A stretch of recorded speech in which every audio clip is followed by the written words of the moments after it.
Hello my friends, and welcome back to Restaurant Recipe Recreations, the channel that teaches you how to create your favorite restaurant recipes. And in this episode, I'm going to teach you how to make the impeccable Oysters Rockefeller from the world famous ARNAUD'S in New Orleans, Louisiana.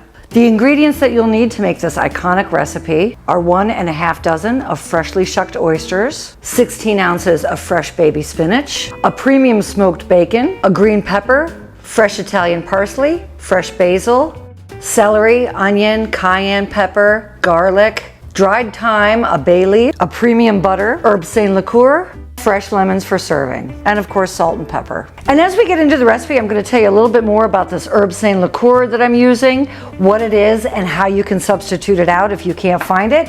And then I'm also going to talk a little bit more about what kind of oysters I'm using. So let's get into it right now. Bring about 1 inch of salted water to a simmer and drop 12 ounces of fresh baby spinach into the simmering water.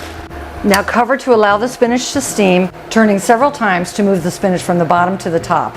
Once all of the spinach has been fully blanched, transfer it to cold water and shock the spinach in an ice bath to stop the cooking process so that the spinach maintains its bright green, vibrant color.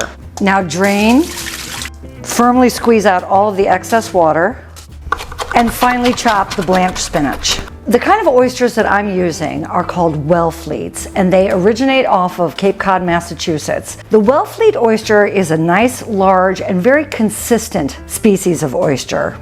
And the thing about these oysters is that these are actually flash frozen on the half shell. Now I know some of you are going to disagree with me, and that's perfectly okay. I like fresh harvested oysters as much as the next guy. However, there's a lot of advantages to using flash frozen shellfish and oysters in particular. Flash frozen shellfish. Okay, go ahead and try that. Flash frozen shellfish.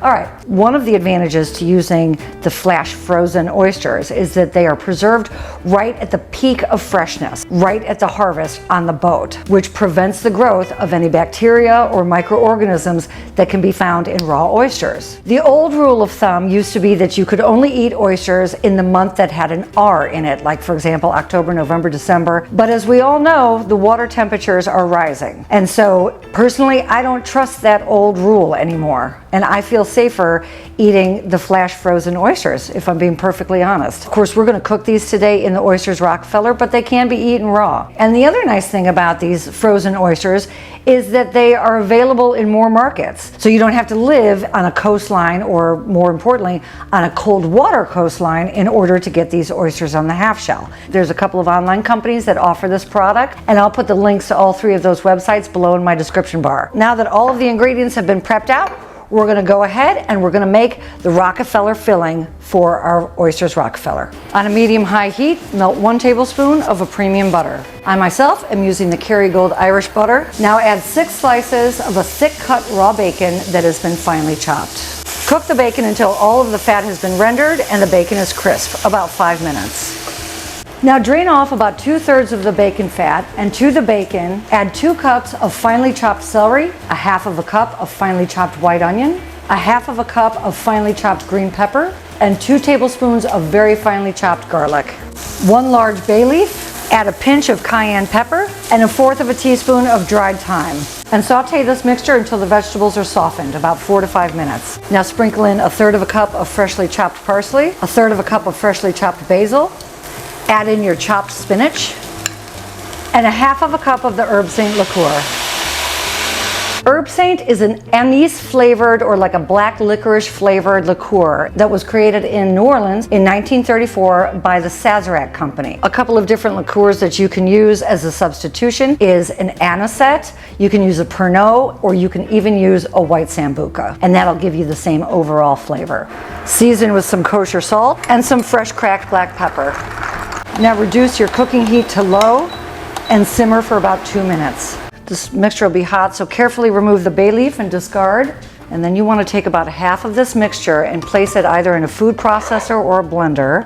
And then you want to puree 1/2 of this mixture. Now thoroughly combine the pureed mixture with the unpureed mixture, and this needs to completely cool until we place it on the raw oysters. So this needs to go into the refrigerator for a minimum of 1 hour. Preheat your oven to 400 degrees, and if you are using frozen oysters, make sure that they've been completely thawed in the refrigerator and patted dry. And using an oyster shucker, loosen the oyster from the shell to make them easier to eat. Place the oysters on a parchment-lined half-sheet tray, and then obviously just scoop the spinach filling over the top of the oyster. And now bake in the oven at 400 degrees for about 20 minutes. Now in my 10 years of working at Ruth's Chris Steakhouse, I was fortunate enough to travel to New Orleans quite a bit. And even though the recipe itself originated at Antoine's, I'm sorry Antoine's, but I still think that Arnaud's takes the cake. All right, I got some lemon sliced up for serving. Now when these come out of the oven, you want to serve these right away. But be very, very careful because the shells are going to be extremely hot. In fact, the shells are going to be about 400 degrees. So make sure that you tell your guests that. A little bit of sliced lemon if you like. I happen to like it. And so we are going to go in and give these the taste test. These are a little different than some Oysters Rockefeller that you're going to find in other restaurants, but because this is a more original recipe, you're not going to see any like heavy cream. They're not topped with Parmesan cheese, although if you wanted to top them with a little Parmesan cheese before you put it in the oven, by all means, you know, because cheese. So it certainly isn't going to hurt it. It's not going to make it worse. If you have a restaurant or a recipe that you'd like me to feature in an upcoming episode, go ahead and drop it in the comment section below. You know the drill. But make sure to subscribe and hit the notification bell so that when your episode comes up, you'll be notified. And until I see you all again, my friends, make it an awesome, awesome day. Cheers. I love y'all. I gotta go in for another one here.